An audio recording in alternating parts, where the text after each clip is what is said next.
Buenas tardes, hermanos. Vamos a comenzar una nueva serie y es acerca del libro de los Salmos. Entonces quiero dar una breve introducción al estudio de los Salmos. Digo breve porque hay mucho que decir como introducción, pero como son 150, pues yo no sé cuándo vamos a acabar. Entonces quiero ser breve en la introducción. El libro de los Salmos es considerado como uno de los tesoros espirituales más apreciados por los cristianos de todos los tiempos, porque el libro de los Salmos, entre otras cosas, fue uno de los que más mencionó Jesús durante su ministerio.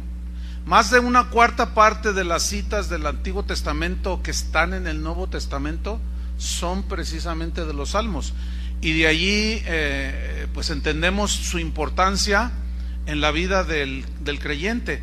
La palabra salmo viene de un término hebreo que significa canto acompañado por un instrumento o por instrumentos de cuerdas. Eso significa la palabra salmo, un canto acompañado por instrumentos de cuerdas. Y estos cantos o estos salmos fueron escritos y que llegaron a formar parte del himnario de la adoración pública de Israel, pero también de la adoración privada. Pero también para nosotros los cristianos es muy importante este libro, porque el libro de los Salmos es el lenguaje del corazón del creyente. ¿Por qué? Porque muchas veces no sabemos cómo expresarnos. Entonces vamos al libro de los Salmos y comenzamos a encontrar respuestas cuando leemos y nos identificamos. Por ejemplo, cuando alguien está lamentándose por el pecado que cometió y no tiene palabras para Dios, y luego va a un salmo y allí al leerlo dice: ay, es como si se escribiera para mí. En los salmos podemos nosotros encontrar la manera de expresar nuestra sed de Dios, nuestra hambre de Dios. Expresamos cuando leemos algún salmo como el 51, podemos expresar el arrepentimiento, o también para regocijarnos en él, como el Salmo 100 o el 150. Entonces los salmos es una riqueza extraordinaria, porque también exaltan de una manera majestuosa los atributos de Dios. Hay salmos que exaltan su omnisciencia, su omnipotencia, su omnipresencia. Hay otros que exaltan su misericordia, otros su justicia, otros exaltan su soberanía, y así todos los atributos de Dios. Entonces los salmos son ese tesoro que debemos nosotros de valorar, porque también allí encontramos expresiones cuando el creyente se encuentra luchando contra la tentación. Hay salmos que nos identificamos cuando estamos en aflicción, porque ahí se refleja con palabras, hasta en ocasiones de una manera poética, las aflicciones que sentía el salmista. Entonces nosotros las leemos y decimos: ay, como si bebiéramos un vaso de agua en medio del desierto. En los salmos encontramos los triunfos, las derrotas, tiempos de desesperación, cuando el salmista decía: inundo mi cama, mi almohada con el llanto. También encontramos, por otro lado, cantos de acciones de gracias, cantos de gratitud por los beneficios recibidos de Dios, cantos de alabanza, de gratitud, agradeciéndole a Dios por haber traído la sanidad, cantos hasta por la cosecha que recogían los israelitas, cantaban de gratitud a Dios. Inclusive hay un salmo que habla de la celebración de una boda. Entonces cuando nosotros entramos a los salmos, en realidad estamos entrando en el corazón de Dios. Podemos encontrar y disfrutar la comunión con Él, porque a través de los salmos podemos encontrar todas las situaciones que un ser humano, y los creyentes sobre todo, tenemos en esta vida. Los salmos, pues como eran cantos, hay algo que quiero notar.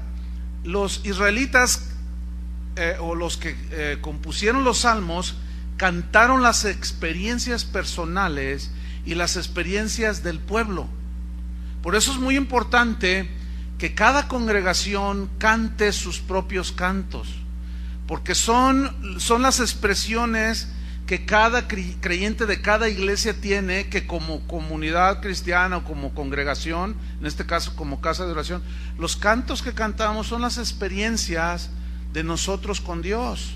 Yo entiendo que no es fácil para muchos tal vez componer los cantos o ponerle música a los salmos, pero de alguna manera es bueno tratar de llegar a ese propósito o tener ese propósito de un día cantar lo que nosotros, esto lo digo para muchas congregaciones, para las casas de oración que hay por algunos países, que cada quien cante sus propios cantos, como Israel los cantaba, pero podemos tomar los salmos como un referente y que Dios nos dio la melodía, nos dé la melodía, la música. Yo siempre me pensé ¿por qué no quedó escrita la música, o sea, la música de los salmos?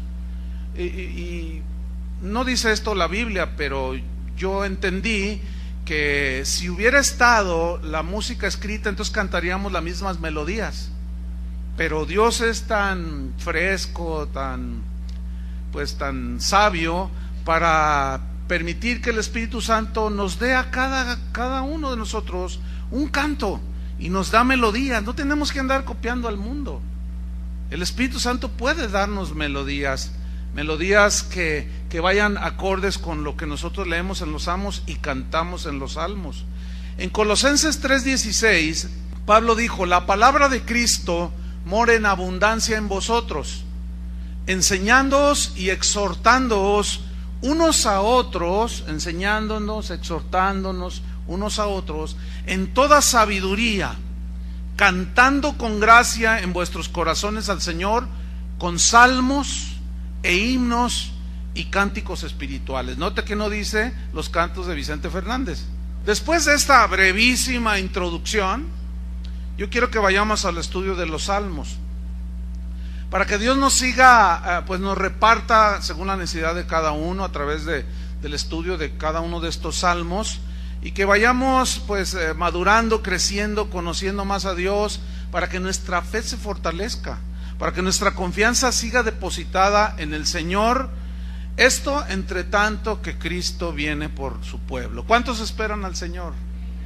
Bueno, los salmos nos van a ayudar muchísimo a entender la vida cristiana. Entonces, vamos a empezar por el Salmo número 1, aunque déjeme decirle una cosa. Vaya abriendo su Biblia en el Salmo 1. Pero déjeme decirle, en realidad los salmos fueron conjuntados y se les dio un orden que en realidad en los tiempos bíblicos no lo tenían. Por ejemplo, el Salmo 90 parece ser como que es el salmo más antiguo, y ese salmo lo escribió Moisés. Entonces el 90 debía de ser el 1, pero en realidad el orden de los factores no altera el producto, ¿verdad? Pero hoy, por elemental lógica, siguiendo un poco la lógica elemental, vamos a empezar por el Salmo 1. Pero eso no significa que el próximo domingo, mejor dicho, el próximo domingo yo pueda hablar acerca del Salmo 23 o del 51. O sea, eso no es importante aquí, ¿verdad? Entonces vamos al Salmo número 1. A este salmo yo lo he titulado un salmo de bienaventuranza o desgracia. Así se llama la enseñanza sobre el Salmo 1. Un salmo de bienaventuranza o desgracia. Y vamos a leer el Salmo 1, versículo 1. Dice así: bienaventurado el varón que no anduvo en consejo de malos, ni estuvo en camino de pecadores, ni en silla de escarnecedores se ha sentado, sino que en la ley de Jehová está su delicia, y en su ley medita de día y de noche.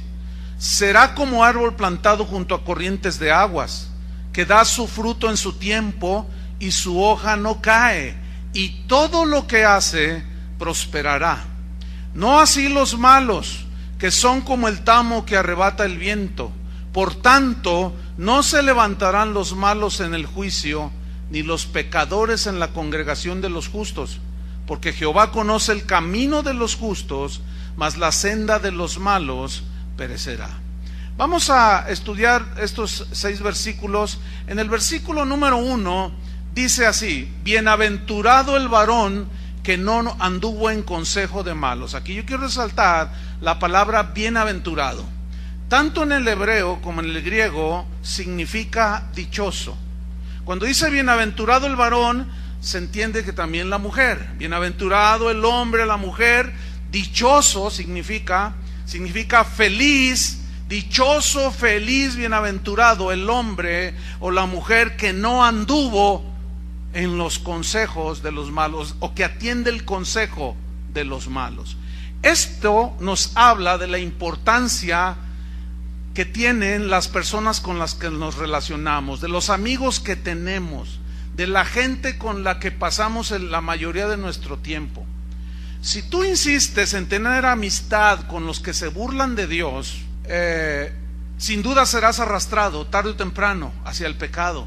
Te vas a volver indiferente a la voluntad de Dios, vas a hacer a un lado la palabra de Dios porque vas a seguir el consejo de los malos, porque la mayoría del tiempo la pasas con la gente que tiene malos consejos, la gente que se burla de Dios.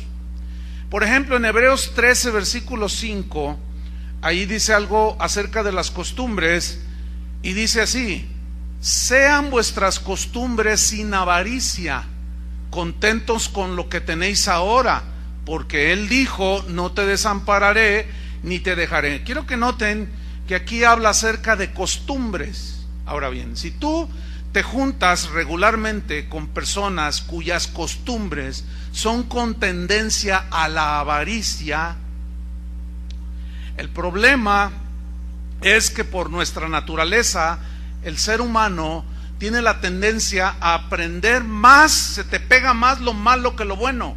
Ese es el problema. La mayoría, casi la regla es que un cristiano que se asocia demasiado con un no cristiano y empiezan a tener mucha relación entre ellos, casi la regla es que el cristiano termina haciendo lo que el no cristiano hace. Pero hay excepciones que los ganan para el Señor, pero la verdad no suele ser lo más común. Casi siempre es porque las malas compañías corrompen las buenas costumbres. Entonces aquí nos habla de costumbres, de manera de vivir, y esa gente que vive esas costumbres habla lo que piensa y lo comunica.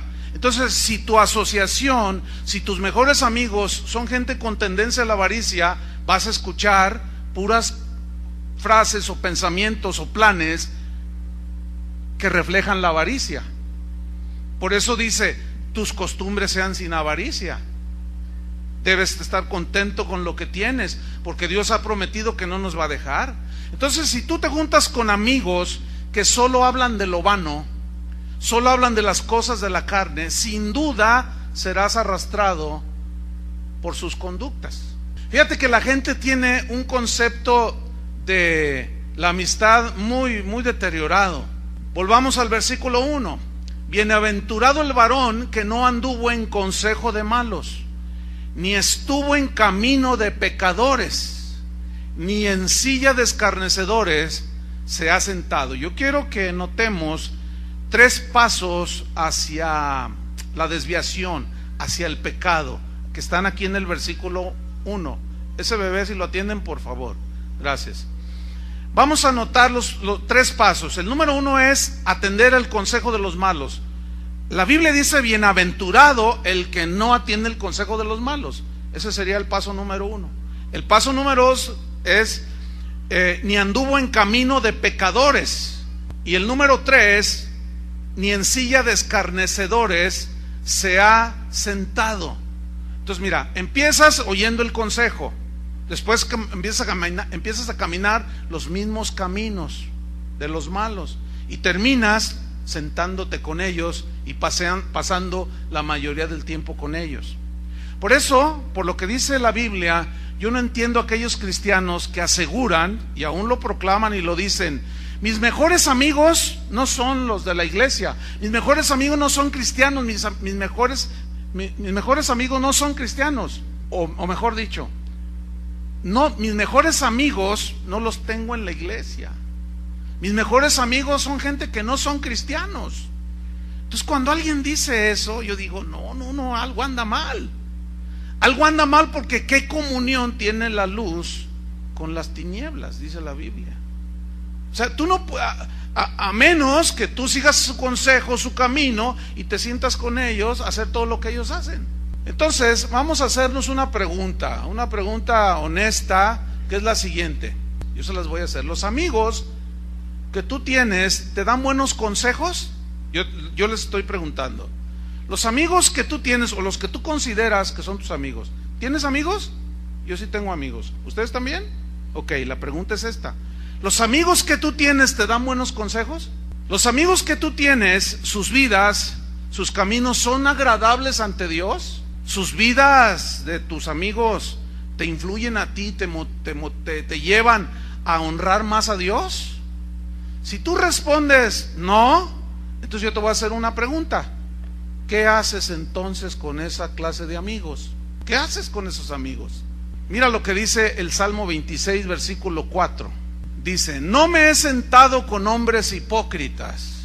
Y este no es ningún religioso, sino es alguien que sabe distinguir entre la luz y las tinieblas, entre el asociarse con gente mala, perversa, corrupta, y asociarse con gente que camina con Dios. Dice: no me he sentado con hombres hipócritas, ni entré con los que andan simuladamente. Versículo 5. Aborrecí la reunión de los malignos, y con los impíos nunca me senté. Aquí no es ningún religioso. Este es David diciendo que él era un hombre totalmente entregado a Dios. Ahora vamos a ver lo que escribió el apóstol Pablo al respecto. Vamos a 1 Corintios 5:9, acerca de con quiénes nos asociamos, porque esto va a determinar en gran parte qué es lo que vamos a hacer en nuestra vida. 1 Corintios 5, versículo 9, dice así: yo les he escrito por carta, decía Pablo a los corintios, que no os juntéis con los fornicarios. Otra versión dice: yo les he escrito que no se junten con la gente inmoral, con los promiscuos. Eso significa. Pero el versículo 10 nos da una, un aspecto acerca del con quienes nos podemos o debemos o no relacionarnos. Porque les dice, repito, versículo 5, les he escrito que no se junten con los inmorales. Dice, versículo 10, no absolutamente o no en una manera general tengan ningún trato con los inmorales, con los fornicarios de este mundo, o con los avaros, o con los ladrones, o con los idólatras, pues en tal caso sería necesario salir del mundo. Es decir, Dios nos ha dado sabiduría para acomodar todo en el orden. Este texto, si nosotros no lo interpretamos a la luz de todo el contexto de la Biblia, nos puede sacar del objetivo de esta escritura. Es decir, la Biblia aquí nos está diciendo, primero el Salmo nos dice: bienaventurado el varón que no anduvo en consejo de malos. Y luego Pablo dice, bueno, no es que no podamos tener ningún trato con este tipo de gente. En tal caso tenemos que salir del mundo. Es decir, no se refiere, como algunos desgraciadamente han entendido, ¿verdad?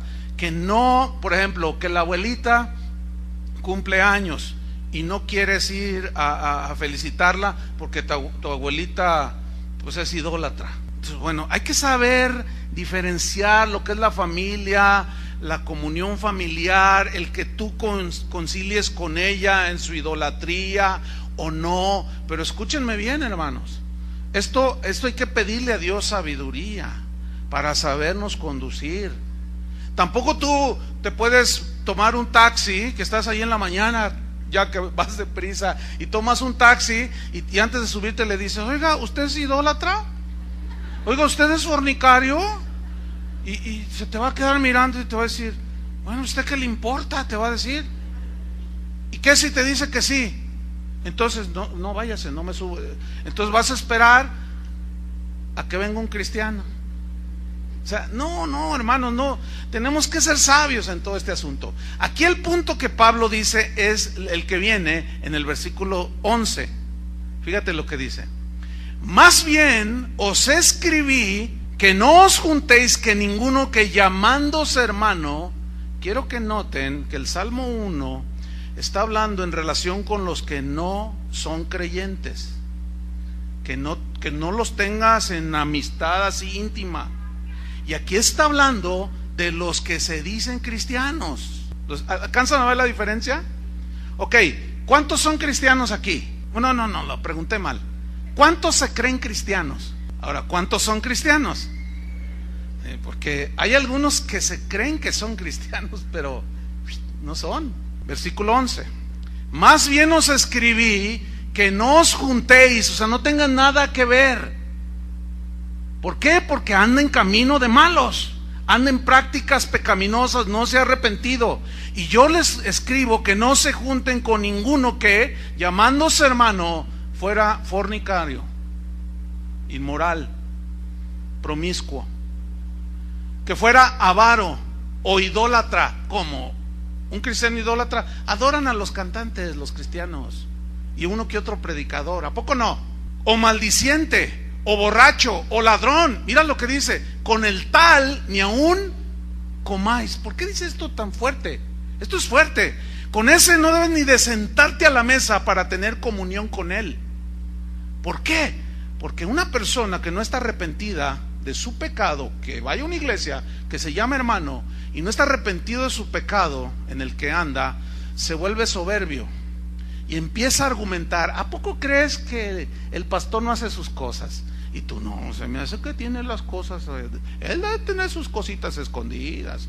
¿Y a poco crees que Toño, el que sale ahí con los anuncios, a poco crees que los que están en la alabanza, todos hacen sus cosas, nomás que son unos hipócritas? Y te empieza, y al rato: no, sí es cierto. Y al rato empiezas tú también a seguir el consejo malo de ese que se llama hermano, pero es que es todo eso que dice la Biblia. ¿Qué dice la Biblia? No te juntes con él, no tengas trato con él. Y aquí algunos, lo he enseñado en unas ocasiones, lo voy a repetir, aquí es donde no saben acomodar aquello.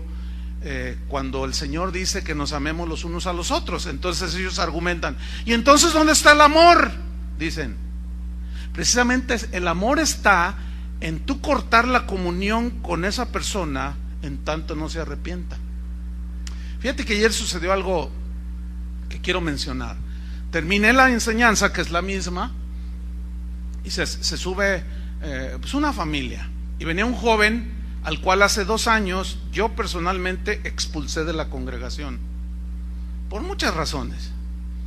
Y bueno, yo lo vi cuando yo estaba predicando, lo vi, pero lo vi así como compungido. Bueno, al final se acercaron y dice: pastor, pues aquí mi hijo le quiere decir algunas cosas.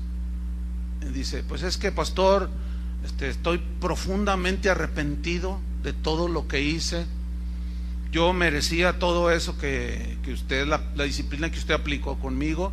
Yo ya le pedí perdón a Dios, pero quiero pedirle perdón a usted y, si es posible, a la congregación. Yo lo vi genuinamente arrepentido, y su mamá estaba muy contenta. Dice: mire, mi hijo ha cambiado, pastor. Entonces yo le extendí la mano y le dije: bienvenido, hijo, de nuevo, bienvenido a la comunión. Eso es lo que dice la Biblia, ¿no? Y se miraba y dice: pastor, nuestro hijo ha cambiado. Porque dice: nosotros éramos los primeros preocupados, y cuando lo expulsamos, ellos aceptaron, o sea, ellos con madurez recibieron esa disciplina, pero volvió a ser recibido a la comunión. Entonces dice: pero quiere decirle otra cosa. Yo asumí que cuando yo le estaba dando la bienvenida, pues que él podía regresar. Y dijo: pues es que yo quisiera volver a reunirme de nuevo aquí en la congregación. Y le dije: bienvenido, claro que puedes. Porque antes de ser expulsado fue señalado. Y a los que mirábamos que se juntaban con él: no te juntes con él. Y algunos inmaduros no entienden esto. Por eso tenemos que salir de ese estado de inmadurez, porque aquí claramente dice: no tengas nada que ver con esas la gente que vive de esa manera, aún llamándose hermano. Y aquí es donde algunos se confunden porque no tienen bien definido lo que es la verdadera amistad. La Biblia habla, el concepto de amistad en la Biblia es de un amigo, según Proverbios 17:17, que en todo tiempo ama el amigo. Cuando dice en todo tiempo, se refiere a cualquier situación, ¿sí? Y el verdadero amigo, o mejor dicho, me lo voy a poner así, el concepto general más aceptado de lo que es la amistad es este. Ahí están dos hombres en el trabajo, entonces son muy amigos, entonces uno del otro, uno pilla al otro, lo encuentra en una tranza, en una movida no buena, entonces le dice, oye, ¿qué onda contigo? Le dice, le reclama, dice, oye, si tú eres mi amigo, dice, claro, yo soy tu amigazo, no le digas a mi esposa, si en verdad eres mi amigo, no le digas a mi esposa. Y el otro dice, claro que soy tu amigo, mira, aquí soy un sepulcro, de aquí no saldrá nada, porque tú y yo somos amigos. Escúchenme bien, cristianos y cristianoides, eso no es ser amigo, eso es ser un tapadero, una tapadera de conductas pecaminosas, y eso es reprobado por Dios. ¿Qué es entonces el verdadero amigo? El verdadero amigo es aquel que te ama en cualquier situación, y de pronto ve que tienes una desviación y una conducta no apropiada, y va con amor y te dice, oye, mi hermano, oye, o mi amigo, o como te diga de cariño, oye, ¿sabes qué? Eso que hiciste no está bien. No, tú no digas nada. No, ¿cómo que no diga nada? No, mira, es que si le dices a mis hijos, si le dices a mi esposa, si le dices a mi esposa, si le dices al pastor, si le dices al hermano, si le dices al líder, si le dices acá, no, así me va a ir. No, o sea, es una cosa, por tu bien necesitan saber los pastores lo que estás haciendo. Entonces te dicen, no, me estás traicionando. Así me pasó una vez con alguien que yo consideraba mi amigo. Escúcheme bien, lo sigo considerando mi amigo, porque el concepto bíblico de la amistad creo que lo tengo más o menos definido, pero hubo una conducta totalmente reprobable, y yo fui con él, con unos testigos, con el propósito de ayudar a esta persona. Entonces le reclamé su proceder y aceptó que tenía esas cuestiones, y en un momento dado nos quedamos solos y él se levanta y se va sobre mí. Yo pensé que me iba a hacer una agresión física por como lo vi. Yo estaba sentado y se levanta y me dice, me has traicionado, yo pensé que eras mi amigo, me dijo. Entonces yo lo miré fijamente y le dije, precisamente porque soy tu amigo, le dije. No, me dice, amigos son esos que se salieron, eso sí, pero tú no eres mi amigo porque tú fuiste el que sacaste el asunto a flote, hacia afuera. Le dije, precisamente porque soy tu amigo, le dije. Me dije, eres un traicionero, me dijo. Entonces yo lo miré y le dije, mira, esos que crees que son tus amigos son los que al tiempo te van a traicionar, y cuando ya te des cuenta, aquí voy a estar esperándote, porque tengo el concepto bien definido de lo que es ser un amigo. ¿Qué eres tú? ¿Amigo o tapadera? Ay, están muy serios, oigan. Me hacen pensar. Entonces, tus amigos que tienes, que te dan buenos consejos, son buena influencia, ¿cómo son tus amigos? Pues si dices que no, pues ¿qué haces con ellos? Pero si tú respondes, sí, mis amigos, yo tengo un amigo que es como una piedrita en el zapato, pero lo aprecio tanto. Eso es lo que yo les quería invitar. Ese tipo de amigos, cuídalos, por favor. Cuídalos, porque ese tipo de amigos no son comunes. No, casi no hay ese tipo de amigos. Y la Biblia habla que en todo tiempo ama el amigo, dice, y es como un hermano en tiempo de angustia. Así dice el Proverbio 17:17. Volvamos al Salmo 1. Dice, bienaventurado el varón que no anduvo en consejo de malos, ni estuvo en camino de pecadores, ni en silla de escarnecedor se ha sentado. Versículo 2. Entonces, si no se ocupa en todas esas cosas de andar en camino, se sienta con los pecadores, no sigue su consejo, entonces, ¿en qué se ocupa una buena parte de su tiempo? Dice, sino que en la ley de Jehová está, ¿qué? su delicia. Fíjate, maldad, escarnecedores, silla de pecadores, consejo de malos. Entonces dice Dios: bienaventurado el varón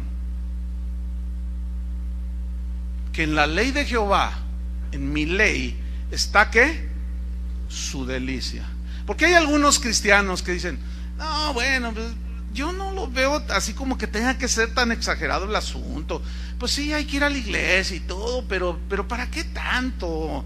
No, en realidad no tiene, es medio aburrido, dicen algunos. Otros dicen: ay, qué aburrido es estar allí, ay, en la ley del Señor, en la palabra, ay, qué aburrido. Bueno, escúchenme, los que no entienden esto, les es aburrido. Pero ¿cuántos están entendiendo? O los que entienden, les pregunto, ¿es aburrido? Me gustó esa respuesta, pues se sintió con convicción. En la ley del Señor está su delicia. La palabra delicia, quiero resaltar esa palabra, viene de un término hebreo, Jepetz, que significa, tiene varios significados. Uno es placer. El vocablo resalta que da un placer, da una complacencia, un deleite, un agrado. El Salmo 48, no lo busque, dice: el hacer tu voluntad, Dios mío, me ha agradado. Es un salmo de los llamados mesiánicos que se le aplican a Cristo. Y dice: el hacer tu voluntad, Dios mío, me ha agradado, y tu ley está en medio de mi corazón. La frase hacer tu voluntad me ha agradado es el mismo concepto de delicia, de placer. Mira, hacer la voluntad de Dios, hermano, produce en el creyente un deleite, un gozo de haber agradado a Dios. ¿Cuántos quieren agradar a Dios? Hay una satisfacción espiritual cuando tú haces la voluntad de Dios, pero cuando no la hacemos hay una intranquilidad espiritual, hay una especie de ansiedad, porque sabiendo hacer el bien y no lo hiciste, dice la Biblia, te es pecado. Entonces, cuando no hacemos la voluntad de Dios, estamos como inquietos, como ansiosos, como medio nerviosos, y sabemos bien que lo sabemos. Entonces, para el cristiano verdadero, la palabra de Dios es su placer. Por eso yo dije: ¿cuántos creen que son cristianos? Porque para el cristiano verdadero, la palabra de Dios es su placer, es su complacencia, es su deleite. Cualquier cosa diferente a esto de que sea tu placer, tu complacencia, tu deleite y tu agrado, cualquier cosa diferente, pues se duda que seas un cristiano. Puedes ser un religioso, que abundan en las iglesias. ¿Recuerdan lo que dijo Pedro en una ocasión cuando Jesús les dijo: ¿ustedes también se quieren ir? Pedro dijo: ¿a quién iremos, Señor? Si solo tú tienes, ¿qué? Palabras de vida eterna. ¿A quién iremos? O sea, para el cristiano ya su vida dio un giro total desde el día que nació de nuevo, que se convirtió al Señor. Antes nos alimentábamos de frases, de dichos, de refranes, de filosofías, de cuánta cosa, y seguíamos muertos en nuestros pecados. Pero ahora la palabra de Dios nos da vida. Fíjate que es muy lamentable, y es una preocupación que yo tengo ya de unos años, una buena cantidad de años a la fecha, porque noto mucho en predicadores, en pastores, en gente que se dice apóstol, en miembros de iglesias, aún dentro de esta misma congregación, he detectado una actitud, y es esta: bueno, sí, la palabra de Dios, pero no todo es la palabra de Dios, dicen. También hay otras cosas que podemos nosotros involucrar. También podemos meter estrategias y otras cosas. Sí, no están en la Biblia, pero va todo en la Biblia, todo la Biblia. Yo he escuchado a predicadores que dicen: hay algunos que se sienten muy espirituales y se vuelven muy bíblicos. ¿Y qué quieres? ¿Que nos volvamos muy budistas? ¿Qué tonterías están diciendo? Yo les he comentado esto que voy a comentar, viene el caso, porque hubo una situación en esta ciudad en la que los pastores nos juntamos, porque tenía que ser así, para tratar de solucionar una situación grave que había en la ciudad. Nos juntamos en un lugar, había una buena cantidad de pastores. Entonces cuando iniciamos, yo levanté mi mano y ¿puedo decir algo? Me dijeron, claro, por supuesto. Entonces yo les dije, miren, el problema es grave lo que vamos a tratar. Por lo tanto, yo quiero decirles que veamos en la Biblia qué es lo que dice al respecto, para entonces nosotros tomar cartas en el asunto y obrar bíblicamente. Y escuchen bien, hermanos, un pastor contestó, Chuy, tú todo lo quieres sacar de la Biblia. Y yo lo miré, no podía creer lo que yo estaba escuchando. Y le dije, entonces, ¿de dónde? ¿De dónde? A ver, un abogado en derecho, ¿qué consulta, por el amor de Dios? ¿Qué consulta? Pues las leyes. ¿Sí o no? Un médico que se quiere actualizar, quiere estar certero en algún diagnóstico, ¿qué consulta?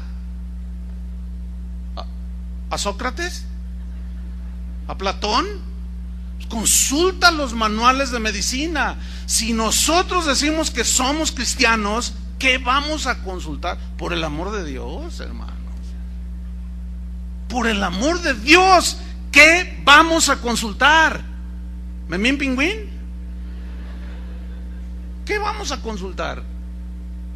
¿A Ogmandino? ¿A quién vamos a consultar? Eso a mí me tiene muy preocupado, hermanos, y yo voy a insistir mientras tenga vida,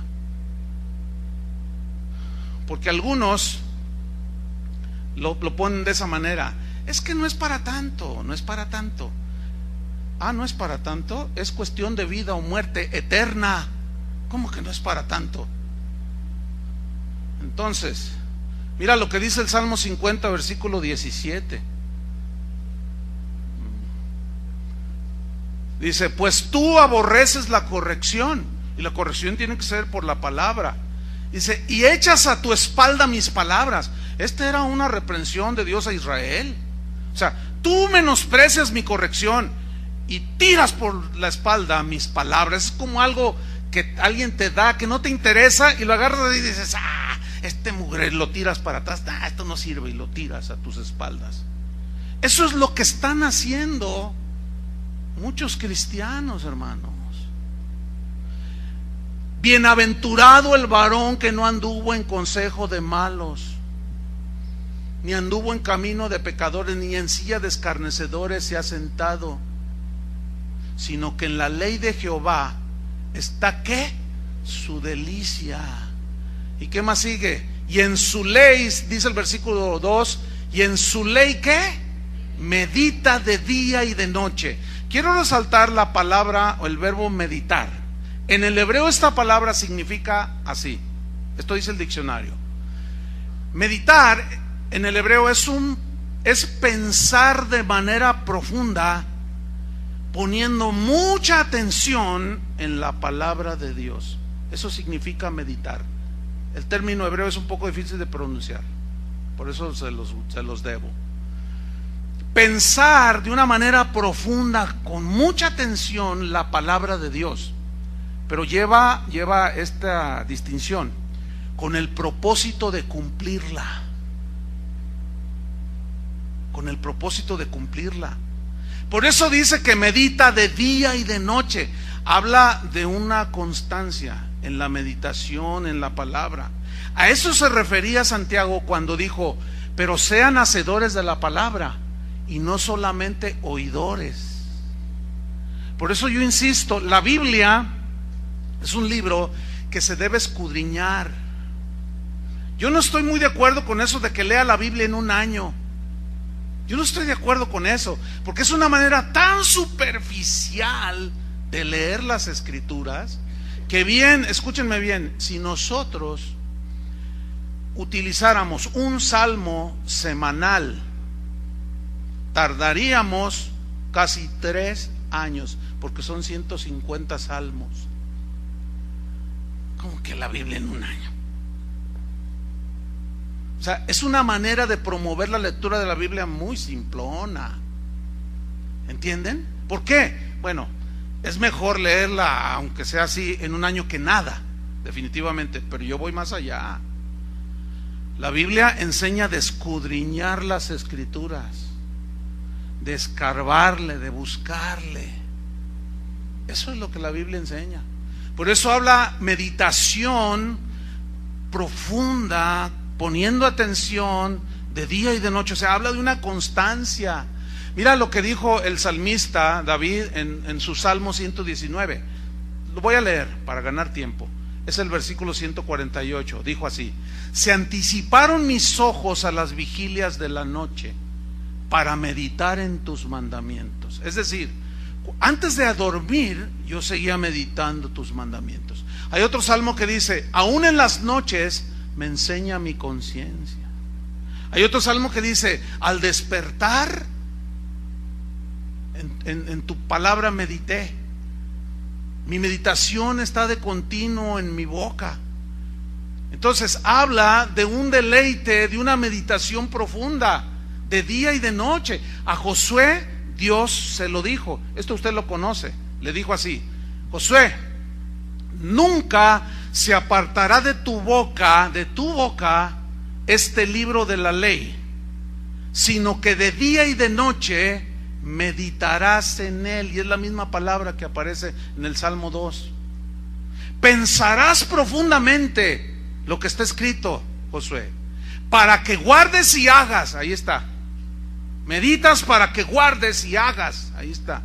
Conforme a todo lo que en él está escrito, porque entonces harás prosperar tu camino y todo te saldrá bien. ¿Cuántos quieren esto? No, pues todos, pero nadie hace caso de lo de arriba. Escuchen bien, mientras más meditamos profundamente la palabra de Dios, más recursos espirituales vamos a tener para enfrentar las cosas de la vida, hermanos, para saber tomar decisiones mejores, más sabias. ¿Por qué? Porque la palabra de Cristo mora en nosotros y hay una meditación constante. Hay veces que yo estoy meditando o pensando en un texto y de pronto, o escucho una predicación, o a veces yo predicando, de pronto leo algo que lo guardo acá y me da vueltas, alguna frase, alguna parte o un texto. Entonces no, en cuanto tengo un tiempo, voy y empiezo a escudriñar y encuentro riqueza espiritual. Y es un continuo. Y algunos dirán: pero usted es pastor y ese es su trabajo. Escúchenme, aquí no se trata de que sea el trabajo de cada quien, se trata de una vocación. O sea, y todos somos llamados a la vocación de ser hijos de Dios.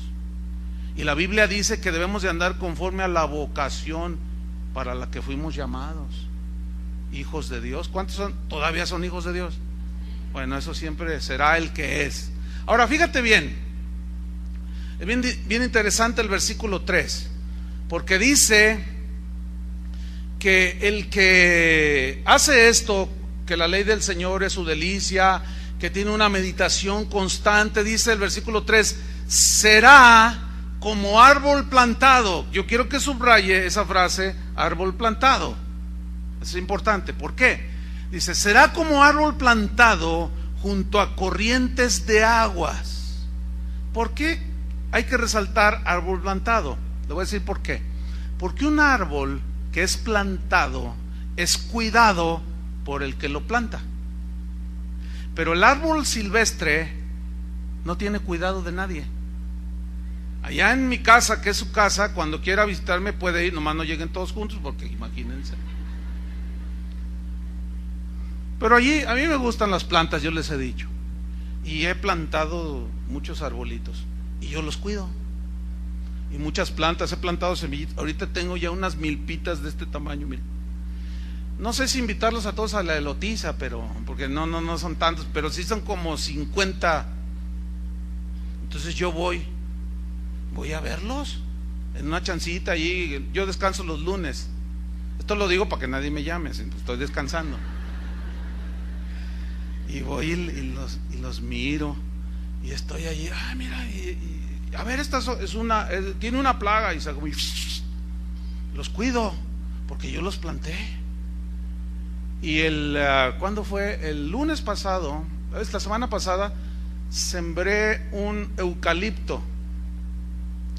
Entonces andaba allí un niñito de una persona ahí, y le dije, ven, quiero que tú lo plantes, para que tú digas, cuando tenga, es un niño como de 5 años, es hijo del señor que me ayuda allí en la jardinería. Le digo, plántalo tú, para que cuando tengas 50 años digas, yo planté ese eucalipto. Pero le daba pena al muchacho, ¿no? Entonces, yo lo agarré y le puse composta y yo lo planté. Y ayer que lo vi, lo miré, así, le eché un ojo, porque está todo endeble, así tiene un palo, así. Pero yo lo voy a cuidar, porque yo lo planté. ¿Qué somos nosotros? Somos plantados en la casa de Jehová, somos plantío de Jehová. ¿Sabe qué hace con nosotros? Nos cuida. ¿Para qué? Ahí dice el mismo Salmo: será como árbol plantado junto a corrientes de aguas, que da fruto en su tiempo. Yo tengo guayabos, tengo aguacate o palta para los de Sudamérica, tengo limones, naranjas, un mango allí que también, tengo diferentes, arrayanes, hasta tengo un árbol de sandías, ¿verdad? Amén, dicen allá.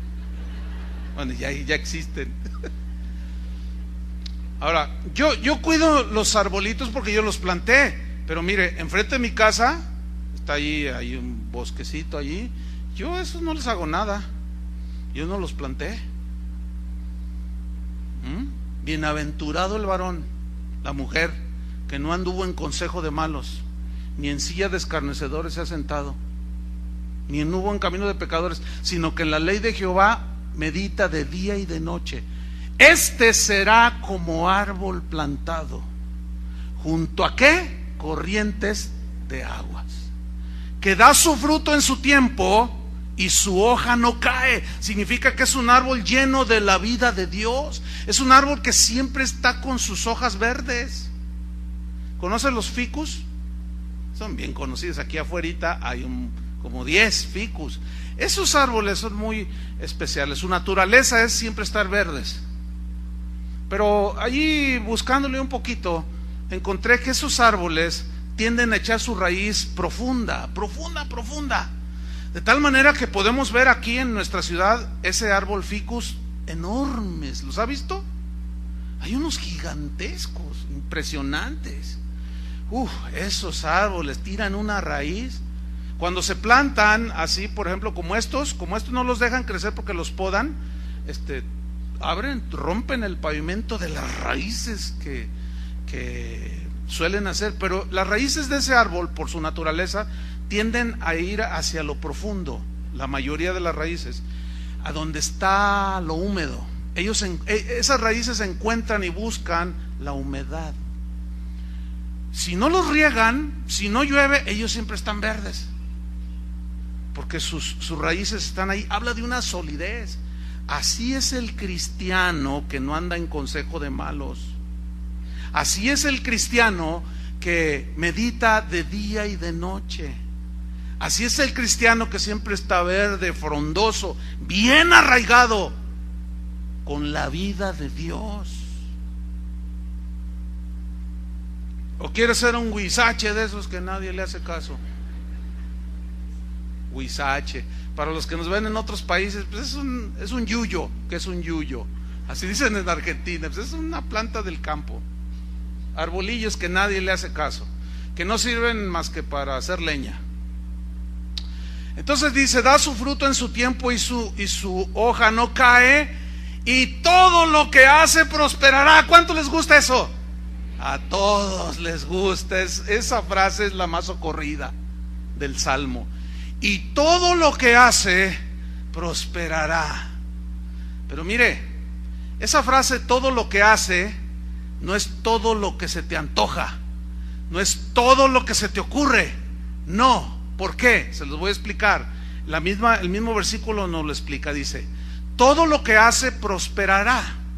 Y aquí la palabra prosperará es un término hebreo muy interesante. Es el término hebreo shaleach, más o menos ahí. Y dice el diccionario que su etimología, su raíz primaria significa empujar hacia adelante. Qué interesante, ¿no? Prosperar, pero en su etimología significa empujar hacia adelante. Y dice el diccionario, de una manera literal, o sea que te empujan, o de una manera figurativa. Por ejemplo, yo puedo empujarlos a que sigan a Dios por medio de la enseñanza. Esa es la manera figurativa o espiritual, vamos a ponerle así. Ok, significa empujar para lograr el triunfo y el éxito en lo que emprendas. Eso significa prosperará. Pero el término expresa lo contrario a fracasar. Ahora, fíjese bien, debemos de notar algo muy importante, que la fuente de ese éxito, que la fuente de esa empresa, de ese triunfo, es Dios y no la iniciativa humana.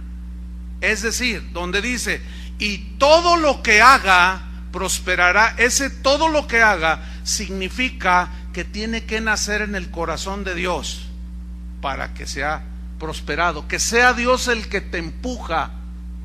Si no está en el plan de Dios, tú puedes empujar, pero vas a terminar frustrado. Déjenme ponerles un ejemplo de cómo es que Dios lleva la prosperidad en ese sentido, cuando en Dios nace lo que tú quieres, lo que Él quiere que tú hagas. Hay un ejemplo de José. Abran su Biblia en Génesis 39. Bueno, con la historia tengo que resumirla, pero vaya abriendo ahí en Génesis 39. ¿Qué sucede con José? Bueno, era un jovencito, dice, que un día tuvo un sueño. Pregunto, ¿ese sueño fue de su iniciativa o Dios puso en él el sueño? Pregunto. Eso es muy importante entender, ¿eh? Dios puso en él el sueño. No fue un sueño de su iniciativa. Ese es el gran error de los predicadores, de algunos predicadores de hoy, que te dicen, sueña grande, sueña alto, no sueñes pequeño, sueña con ser el presidente de México, sueña con ser el gerente de tu empresa, sueña grande, tú estás hecho para la grandeza, tú puedes, sueña grande. Yo te voy a decir cómo lograr tus sueños. Pero escúchenme bien, hermanos, es claro en la Biblia, escudriñándola, que podemos entender por lo que estamos viendo aquí, que ese todo lo que hace prosperará significa que si no nace en Dios ese sueño que te pone, no que es de tu iniciativa, porque nuestro corazón nos engaña muy seguido, hermanos. Porque está bien que alguien llegue a ser gobernador de Jalisco, está bien, ¿no? Que un cristiano llegara a hacerlo, está bien. No tiene nada de malo en sí desearlo. Pero escúchame bien, si esto fue producto de la iniciativa puramente humana, una de dos: te topas con pared y terminas todo fracasado, o puedes llegar a ser gobernador, pero seguir fuera de la voluntad de Dios. ¿Por qué? Porque tu propio impulso, que es lo que voy a explicar ahora, tu propia iniciativa, tenemos iniciativa y voluntad para hacer cosas, ¿sí o no? La tenemos. José, ahí está José, tiene el sueño. Los envidiosos de sus hermanos lo agarran, lo golpean, lo meten a un hoyo. Pasan unos mercaderes, ¿y cuánto dan por él? Pues tanto, órale, se los vendemos. Lo vendieron. Y empezó José a ser llevado por todos lados en un conflicto realmente notable que no quisiéramos pasar, Pero fíjese lo que sucede con José. De pronto, un hombre llamado Potifar lo compra y lo lleva allí para que sea su mayordomo. Y mire lo que dice Génesis 39:3. Dice: y vio su amo que Jehová estaba con él. Ay, decía, no, este tiene el favor de Dios. ¿Por qué? Dice, y todo lo que José hacía, Jehová lo hacía prosperar en su mano. Es decir, la palabra prosperar aquí es la misma que aparece en el Salmo 1, shaleach, que significa empujar hacia adelante. Entonces, ¿cómo se entiende prosperar? Que fue Dios el que empujó a José, fue de Dios donde nació la visión y el deseo de empujar, de llevar a José a que fuera el primer ministro de Egipto, porque Dios sabía que un día su familia iba a padecer hambre, y Dios preparó de antemano para que salvara a sus descendientes. Ese sueño nació en el corazón de Dios, no en la iniciativa de José. Y ese es el gran error, hermanos, de algunos cristianos y de algunos predicadores. Sueña, a ver, sueños grandes, sueños grandes. A ver, alguien que me diga, ¿qué quieres soñar? Y dice, ser el más rico de Guadalajara, dice uno, ¿verdad? Pues ese sueño se te va a cumplir. Espérame. ¿Ese sueño nació en Dios o en tu propia iniciativa?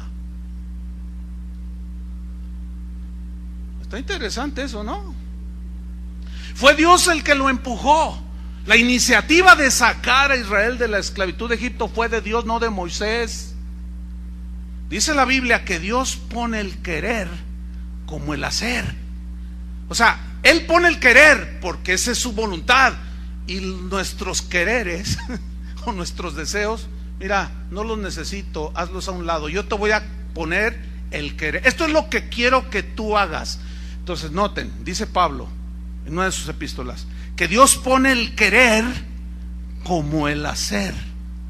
Es decir, de Dios nació la visión, el sueño, y Dios mismo te empuja y te capacita y te da la habilidad y la gracia para que seas prosperado en todo lo que haces. Y ese todo lo que haces está limitado a si nació en Dios o no nació en Dios. Espero me haya explicado. Les voy a contar un caso. De recién que iniciamos Casa de Oración, año 1982, ya van a ser los 30 años. Pues hubo como una moda, ¿no? La gente iba a Corea porque allí hay una iglesia muy grande que creció porque comenzaron a reunirse en células, en hogares. Entonces, no, pues allá iban muchos pastores. No, esta es la solución para el crecimiento de la iglesia. Y te traían ahí el hilo negro, ¿verdad? Descubrían el hilo negro, según ellos. Entonces, pues todo mundo haciendo células. ¿Y qué creen? También nosotros le entramos. Y ahí estamos, ¿verdad? Que células para que crezca y que no sé qué. Pues esas células ni se multiplicaban ni nada. Se volvieron células cancerosas. Y no crees. Mire, escúcheme bien. Atamos al diablo, pateamos al diablo, lo correteamos y las células seguían sin crecer. Y ahí estoy yo frustrado, empujando con mis propias fuerzas y presionando a la gente, y ándale, y tiene que reunirse en las células, y si no, bueno, por eso, y todo, empujando con mi propia iniciativa humana, y nada. ¿Y qué creen? Pues se me prendió el foco, y voy con el Señor, aquí lo tengo presente, le digo, Señor, ¿por qué pasa esto? Y su respuesta fue contundente: ¿cuándo te dije que hicieras eso? Y yo le respondí, pues es que todos lo hacen. Todos lo hacen, porque está de moda, por eso lo hiciste. Yo nunca te dije que hicieras eso. Yo estaba empujando con mis propias fuerzas. Entonces cuando retomé y dije, Señor, ¿qué quieres que haga? Y empecé a hacer lo que Él nos dijo que hiciéramos. Él ha empujado todo esto, ¿me entiende? No hay un esfuerzo humano, si no ya estuviera infartado. De verdad, hermanos. Yo he visto a muchos pastores queriendo tirar la toalla, renunciar. Es que nada me sale, bueno, es que todo lo que hago fracaso y la Biblia dice que todo lo que hace prosperará. Sí, mi estimado pastor, pero todo lo que nace en el corazón de Dios, y para saber si nació o no en el corazón de Dios, tenemos que ir con Él y preguntarle. Es que yo quiero hacer un negocio y en el nombre de Jesús se logra. No me digas, ¿de veras? ¿En serio crees eso? Eso es lo que te han hecho creer, pero eso es mentira. ¿A poco nada más porque yo digo, yo hago un negocio y en el nombre de Jesús y sale bien y funcionará? ¿A poco? Cálmate, Walter Mercado. Si así fuera, todo funcionaría. ¿Por qué no funciona así? Porque mucho es iniciativa puramente humana. Pero escúchame bien, lo peor que te pueda pasar es que en tu iniciativa humana lo logres lo que te propusiste. Eso es lo peor que te puede pasar. Ejemplo, o hay varios ejemplos en la Biblia. Uno, la Torre de Babel. Cuando le preguntaron a Dios, se ponían espirituales, vamos a hacer una torre cuya cúspide llegue hasta el cielo. Sí, cómo no. Era, hagámonos un nombre, decían, hagámonos fama en esta tierra. Era para su gloria. Había muchas cosas detrás de los constructores de la Torre de Babel. Y lo estaban logrando de tal manera, y Dios los dejó. A veces te deja, pero hubo un momento en que Dios dijo, vayamos y descendamos y confundamos, porque estos nada los desistirá de hacer lo que están haciendo. Y descendió Dios y confundió el idioma, y hubo una confusión y todo se quedó abandonado. Escúchenme bien, tú y yo podemos tener logros con la pura iniciativa humana. Es más, te voy a decir algo que va a sonar como herejía, pero tú para hacer dinero ni a Dios necesitas. Para hacerte rico no necesitas ni a Dios. ¿Saben quién es el hombre más rico del mundo? Un mexicano. Qué orgullo, ¿no? ¿No se sienten orgullosos que un mexicano es el hombre más rico del mundo? Se llama Carlos Slim. Ese hombre es para los negocios, pero pregúntenle qué piensa de Dios, pregúntenle si es creyente en Dios. Dice, no, yo creo en lo que yo hago, y lo hago bien, ¿no? Ahí está. Se hizo rico sin Dios, con la pura iniciativa. Por eso cuando alguien prospera en lo que hace, que nace en el corazón de Dios, no se enorgullece, porque sabe que no fue de él. Y sucede lo contrario. No, es que yo invertí, es que yo trabajé, yo me maté, yo hice lo otro, yo hice aquello, yo hice millones de dólares. Andan algunos allí diciendo, no, mi empresa cristiana vale millones de dólares porque yo le taloneé. Dice, tú y tú. Qué tremendo, hermanos. Ahora, vamos a otro punto bien interesante. Jeremías 12, versículo 1. Jeremías 12, 1. Vamos a creer, bueno, yo me atrevo a asegurar que aquí hay gente, aquí en este auditorio, y hay muchos que nos ven, nos están viendo ahorita, que caminan con Dios. Yo sé que aquí hay gente que no anda en consejo de malos, que no anda en camino de pecadores, que no se sienta con los perversos, que su ley, que su meditación es en el Señor. Pero hay algo que no entienden y le pasó a Jeremías. ¿Ustedes creen que Jeremías era un hombre entregado a Dios? Sin duda, sin duda. Pero miren lo que le preguntó a Dios, el profeta Jeremías, capítulo 12. ¿Ya lo tiene? Dice así: justo eres tú, oh Jehová. O sea, él comienza resaltando su justicia. O sea, para Dios no hay acepción de personas, Él es un Dios justo. Y le dice: justo eres para que yo dispute contigo. O sea, en ti no hay injusticia. Yo no puedo disputar contigo porque tú eres justo y yo no te puedo acusar de nada, dice. Sin embargo, ese sin embargo está bien interesante. Pongan sus ojos ahí, dice: sin embargo, alegaré mi causa ante ti. Yo tengo una pregunta, Señor, que no tengo la respuesta, y probablemente sea la tuya esa pregunta. Dice: Señor, ¿por qué es prosperado el camino de los impíos y tienen bien todos los que se portan deslealmente? No lo entiendo, Señor. No lo entiendo. Si yo no ando en camino de malos, yo soy un hombre justo, soy una mujer honesta, soy una mujer de Dios. Tú me has llamado y tengo tu espíritu y camino contigo. Pero, Señor, tengo algunas carencias. Hice este negocio y no me salió y me quedé endeudado. Y veo a los de enfrente y digo: no es posible, esos son de lo peor. Señor, ¿cómo es posible? Mira nomás la señora de enfrente, metes 5 hombres a la semana diferentes, y yo que soy, me guardo. Y mira, Señor, no entiendo la verdad.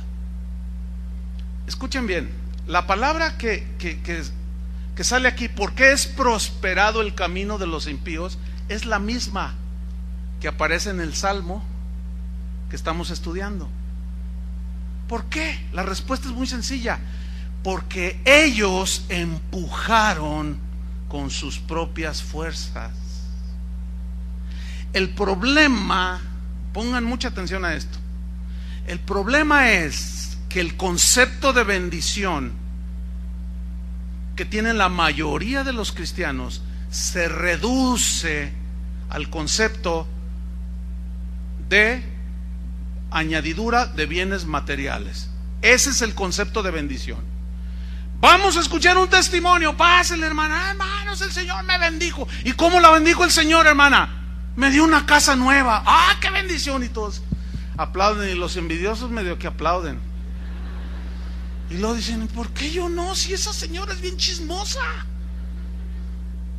Y luego pasa otro testimonio. A ver, hermano, yo quiero compartir un testimonio. Dios nos ha bendecido, ¿verdad, mi amor?, le dice a su esposa. ¿Y en qué consistió la bendición del Señor para usted, hermano?, le dice el pastor. Me aumentaron el sueldo.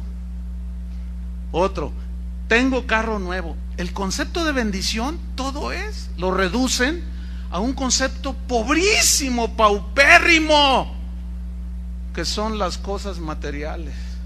Escúcheme bien, yo no sé usted, pero yo no recuerdo haber escuchado un testimonio de que alguien dijera: pastor, tengo un testimonio, Dios nos ha bendecido tremendamente. ¿Quiere contarlo a la congregación? Sí, pastor. Entonces pasa una familia humilde y tú los ves subir y con zapatos de sandalias, guarachitos, ropa bien sencillita, y se paran aquí, dicen: hermanos, queremos compartirles la gran bendición que tenemos de parte de Dios. Entonces tú dices: gran bendición, pues ni zapatos trae este. Dice: somos grandemente bendecidos. ¿Saben? Dios nos ha bendecido con mucha paz en la familia, ¿verdad, mi amor? Y los niñitos agarrados, ¿verdad, hijos míos? Tenemos una armonía en el hogar, hermanos. Estamos tan bendecidos por Dios que queremos darle gracias públicamente. Y nadie aplaude. Y nadie dice nada. Dicen: no, yo no quiero andar de guaraches. El concepto de bendición es tan pobre. Hermanos, ese es el concepto de los bienes materiales como bendición. Es el concepto más bajo que hay. Es el mínimo. Pero ¿qué me dice de la paz en el hogar? De la armonía, del perdón. ¿Qué me dice de eso? ¿Qué no son las bendiciones esas a las que se refería? ¿A que se refiere la Biblia? ¿Sí o no? Entonces, Jeremías se pregunta: ¿por qué los impíos prosperan?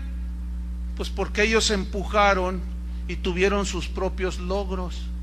Entonces, usted y yo podemos tener logros, pero si no nacieron en el corazón de Dios, una de dos: nos topamos con pared, o lo peor que nos pueda pasar es que los logremos. Y lo más seguro es que terminemos con orgullo. Mire, para irnos sobre el final, vamos al Salmo 73 rápidamente.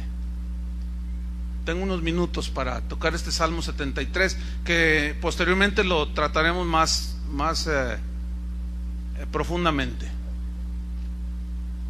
Salmo 73, versículo 1. Dice así. Asaf era uno de los directores de alabanza, de los que dirigían los coros en el tabernáculo de David.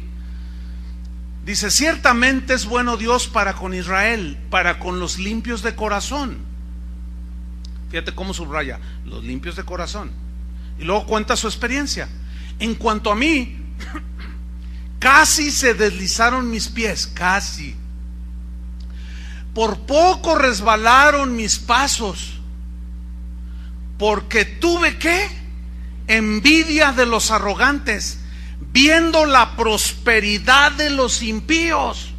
Mire, yo estoy dando una serie los jueves que se llama Enfrentando la Tentación. Y ahorita estoy tocando un punto, identificando las tentaciones. Yo allí desarrollo cómo por medio de los sentidos naturales, que hay un equivalente espiritual, nosotros podemos ser tentados por medio de la vista, del oído, del tacto, de lo que sentimos. No puedo explicar todo porque no es el caso ahorita, pero el punto aquí es que Asaf empezó a ver que los impíos prosperaban y él no.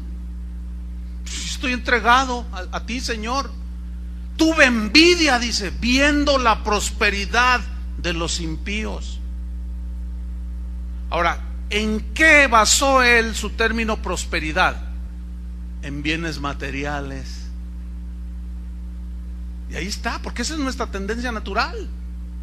Viendo la prosperidad de los impíos, dice, porque no tienen congojas por su muerte, pues su vigor está entero. Versículo 5. No pasan trabajos como los otros mortales, ni son azotados como los demás hombres. Por tanto, la soberbia los corona, se cubren de vestido de violencia, los ojos se les saltan de gordura, logran con creces, mire esto, logran con creces los antojos del corazón. Ahí está.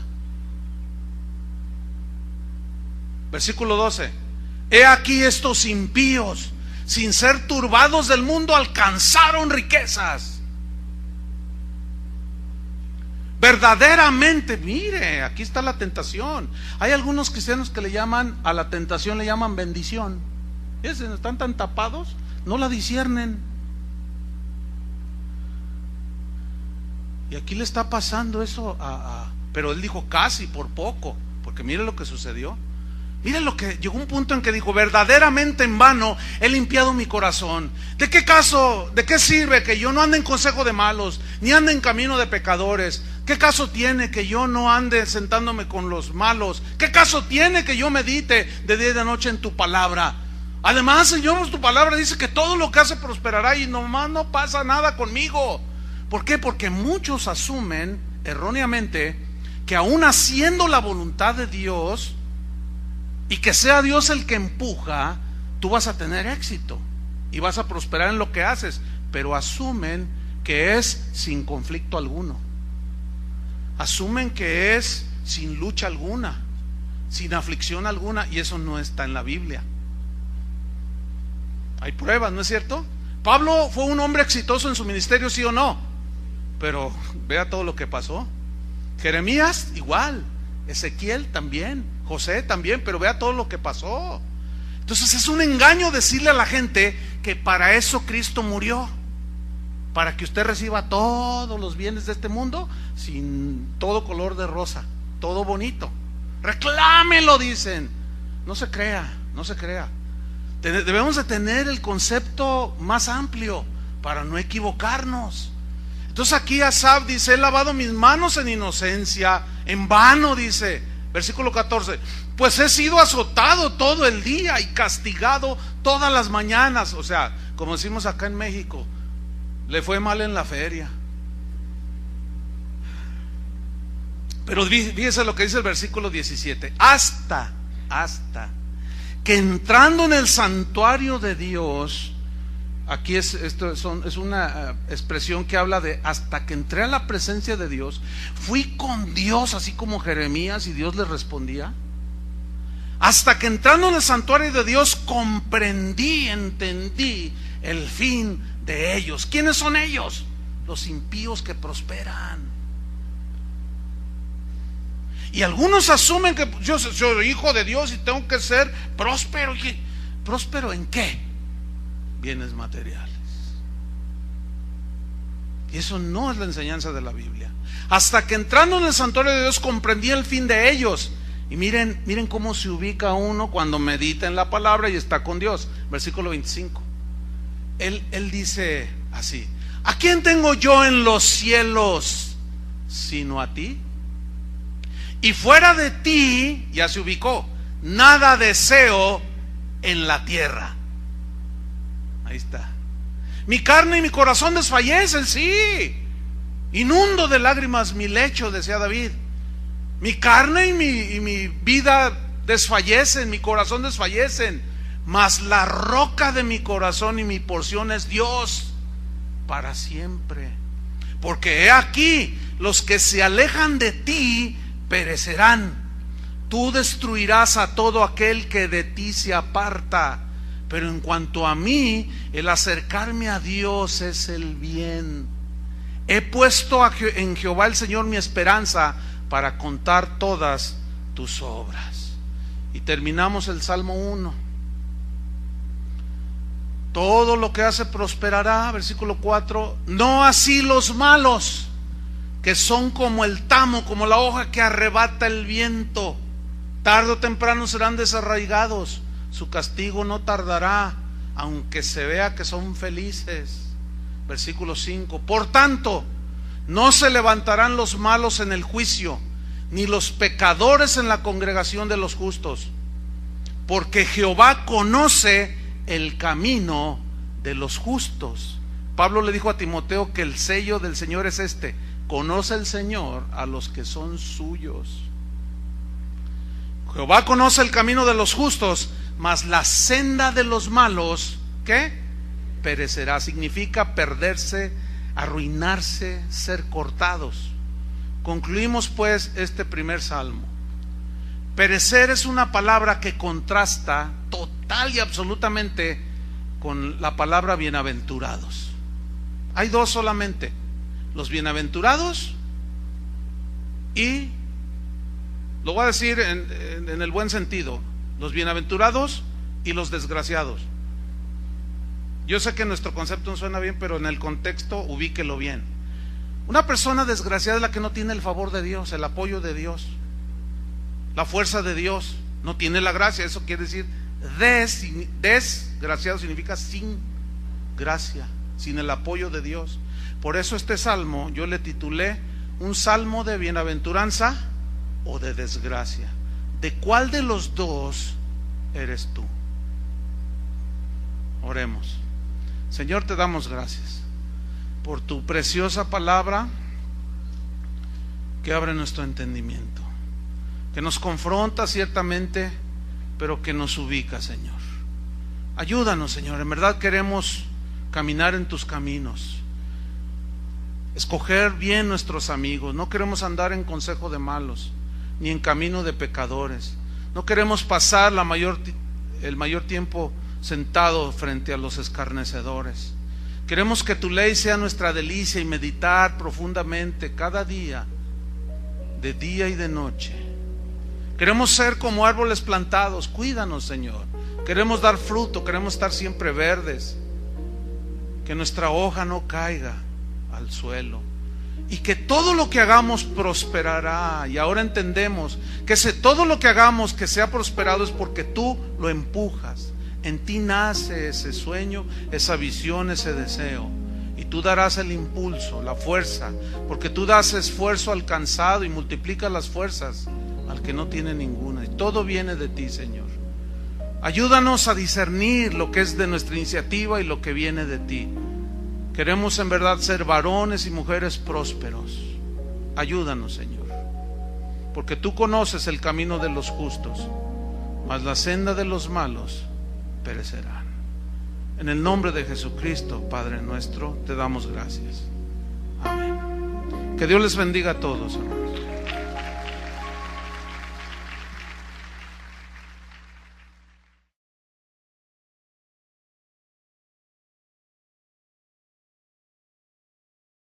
Buenas tardes, hermanos. Vamos a comenzar una nueva serie y es acerca del libro de los Salmos. Entonces quiero dar una breve introducción al estudio de los Salmos.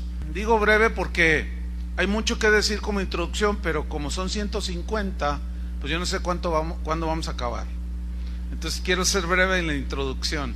El libro de los Salmos es considerado como uno de los tesoros espirituales más apreciados por los cristianos de todos los tiempos, porque el libro de los Salmos, entre otras cosas, fue uno de los que más mencionó Jesús durante su ministerio.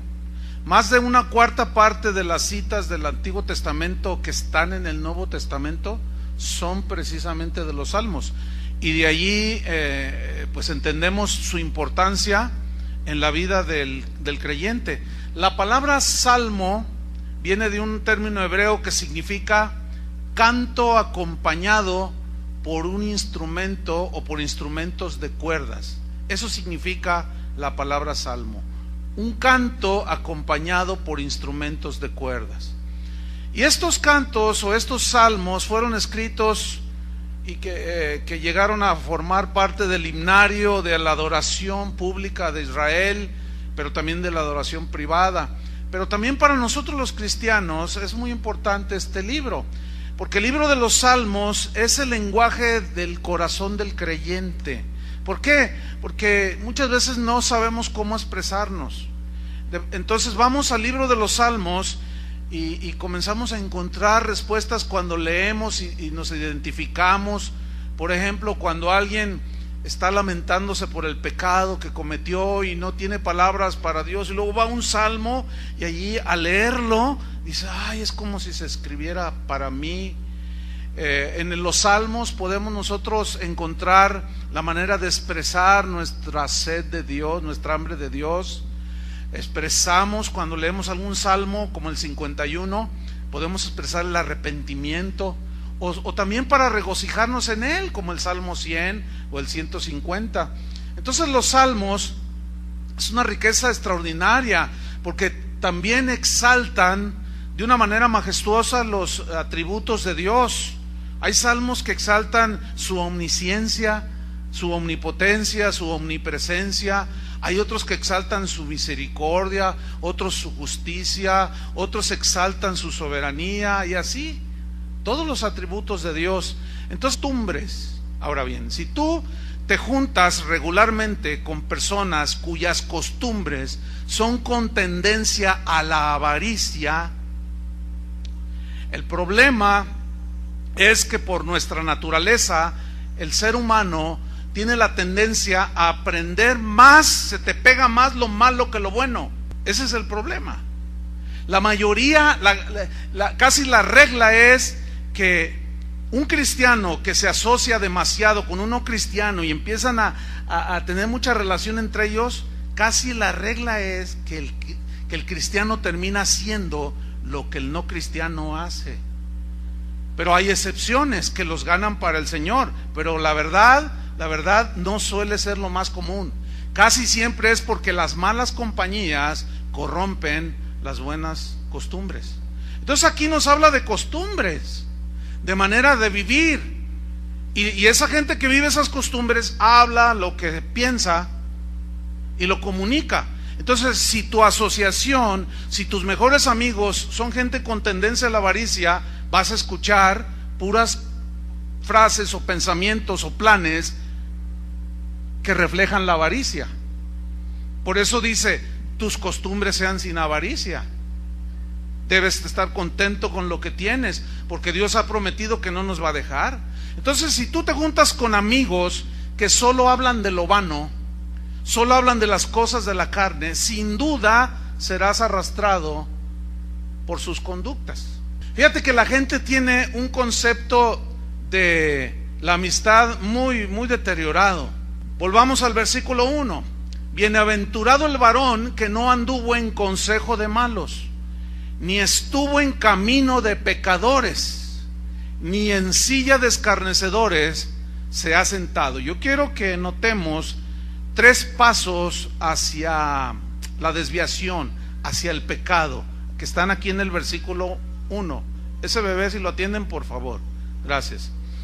Vamos a notar los 3 pasos. El número 1 es atender el consejo de los malos. La Biblia dice: bienaventurado el que no atiende el consejo de los malos. Ese sería el paso número 1. El paso número 2 es ni anduvo en camino de pecadores. Y el número 3, ni en silla de escarnecedores se ha sentado. Entonces mira, empiezas oyendo el consejo, después empiezas a caminar los mismos caminos de los malos y terminas sentándote con ellos y paseando. Entonces los salmos son ese tesoro que debemos nosotros de valorar, porque también allí encontramos expresiones cuando el creyente se encuentra luchando contra la tentación. Hay salmos que nos identificamos cuando estamos en aflicción, porque ahí se refleja con palabras, hasta en ocasiones de una manera poética, las aflicciones que sentía el salmista. Entonces nosotros las leemos y decimos: ay, como si bebiéramos un vaso de agua en medio del desierto. En los salmos encontramos los triunfos, las derrotas, tiempos de desesperación, cuando el salmista decía: inundo mi cama, mi almohada con el llanto. También encontramos, por otro lado, cantos de acciones de gracias, cantos de gratitud por los beneficios recibidos de Dios, cantos de alabanza, de gratitud, agradeciéndole a Dios por haber traído la sanidad, cantos hasta por la cosecha que recogían los israelitas, cantaban de gratitud a Dios. Inclusive hay un salmo que habla de la celebración de una boda. Entonces, cuando nosotros entramos a los salmos, en realidad estamos entrando en el corazón de Dios. Podemos encontrar y disfrutar la comunión con Él, porque a través de los salmos podemos encontrar todas las situaciones que un ser humano, y los creyentes sobre todo, tenemos en esta vida. Los salmos, pues como eran cantos, hay algo que quiero notar. Los israelitas o los que compusieron los salmos cantaron las experiencias personales y las experiencias del pueblo. Por eso es muy importante que cada congregación cante sus propios cantos, porque son las expresiones que cada creyente de cada iglesia tiene, que como comunidad cristiana o como congregación, en este caso como casa de oración, los cantos que cantamos son las experiencias de nosotros con Dios. Yo entiendo que no es fácil para muchos tal vez componer los cantos o ponerle música a los salmos, pero de alguna manera es bueno tratar de llegar a ese propósito, o tener ese propósito de un día cantar lo que nosotros, esto lo digo para muchas congregaciones, para las casas de oración que hay por algunos países, que cada quien cante sus propios cantos, como Israel los cantaba, pero es importante aquí, ¿verdad?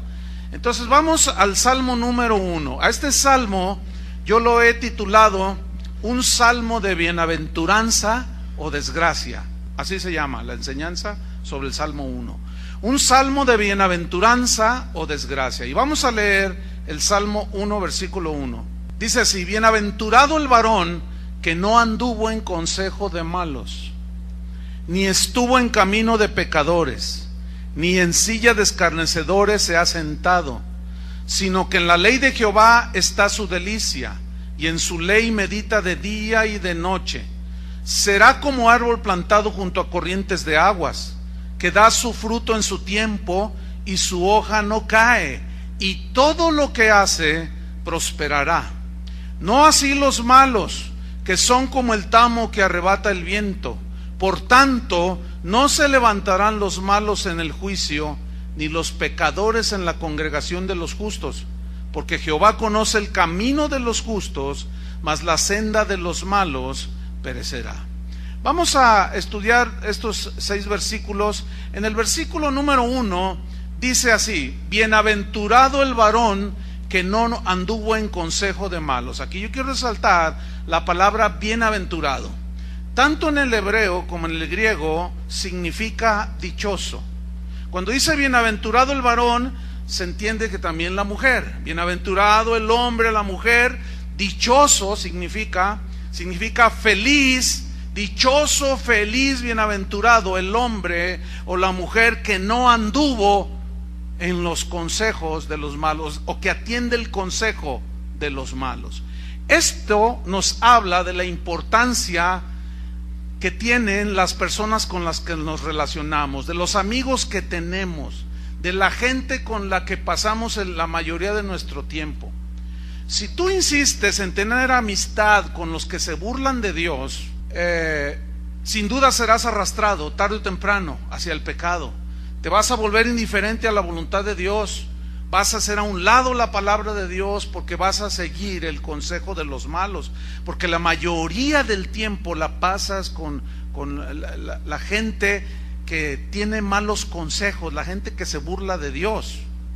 Por ejemplo, en Hebreos 13 versículo 5, ahí dice algo acerca de las costumbres, y dice así: sean vuestras costumbres sin avaricia, contentos con lo que tenéis ahora, porque Él dijo: no te desampararé ni te dejaré. Quiero que noten que aquí habla acerca de costumbres. Podemos tomar los salmos como un referente y que Dios nos dio la melodía, nos dé la melodía, la música. Yo siempre me pensé ¿por qué no quedó escrita la música, o sea, la música de los salmos? Y no dice esto la Biblia, pero yo entendí que si hubiera estado la música escrita, entonces cantaríamos las mismas melodías. Pero Dios es tan fresco, tan sabio, para permitir que el Espíritu Santo nos dé a cada uno de nosotros un canto, y nos da melodías. No tenemos que andar copiando al mundo. El Espíritu Santo puede darnos melodías que vayan acordes con lo que nosotros leemos en los salmos y cantamos en los salmos. En Colosenses 3:16, Pablo dijo: la palabra de Cristo mora en abundancia en vosotros, enseñándoos y exhortándoos unos a otros, enseñándonos, exhortándonos unos a otros en toda sabiduría, cantando con gracia en vuestros corazones al Señor, con salmos e himnos y cánticos espirituales. Note que no dice los cantos de Vicente Fernández. Después de esta brevísima introducción, yo quiero que vayamos al estudio de los salmos, para que Dios nos siga, nos reparta según la necesidad de cada uno a través del estudio de cada uno de estos salmos, y que vayamos madurando, creciendo, conociendo más a Dios, para que nuestra fe se fortalezca, para que nuestra confianza siga depositada en el Señor. Esto entre tanto que Cristo viene por su pueblo. ¿Cuántos esperan al Señor? Bueno, los salmos nos van a ayudar muchísimo a entender la vida cristiana. Entonces, vamos a empezar por el Salmo número 1, aunque déjeme decirle una cosa. Vaya abriendo su Biblia en el Salmo 1. Pero déjeme decirle, en realidad los salmos fueron conjuntados y se les dio un orden que en realidad en los tiempos bíblicos no lo tenían. Por ejemplo, el Salmo 90 parece ser como que es el salmo más antiguo, y ese salmo lo escribió Moisés.